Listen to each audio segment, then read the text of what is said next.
listahan ko pa yung kwarto niya. Oh, ma'am, kamusta na po kayo? Nakakain na po ba kayo? Hindi pa, wala akong ganang kumain eh. Eh, bakit po? Kasi natatakot ako. Hindi ko alam sasabihin ng nanay ko sa nararamdaman ko ngayon. Hindi ko alam kung sasabihin ko ba sa kanya o hindi. Ay, talagang po ba? Ma'am, ganito po kasi yan. Choice na naman po kung ipagsasabihin niyo po kung ano po yung condition niyo or yung status niyo po ngayon. At kayo lang naman po yung pwede mag-decide kung gusto niyo po bang ipabalita ito or ipaalam sa kapamilya niyo or kahit sa ibang tao po.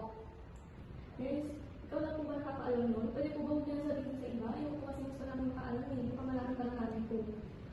Sige po ma'am, dahil alam niyo naman po, decision niyo naman po yan. So lahat po sinang-report namin, ay lalo na po pag wala ng consent po ng mismong pasyente, ay hindi ko talaga namin pinapaalam or pinapaalam sa iba dahil kailangan po talaga ng privacy at lahat po ng mga data natin is confidential po.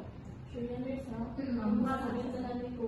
Makakasa po kayo ma'am, at kung may other concern po kayo, pwede niyo po sabihin sa akin para po yung advice ko po for kung ano po yung mga dapat mong gawin. Nandito na po yung mga concern po. Salamat, nurse. Sige po, next station na po ma'am. Thank you po. Confidentiality daw hindi sasabihin sa iba pero pinag-chismis sa nurse station.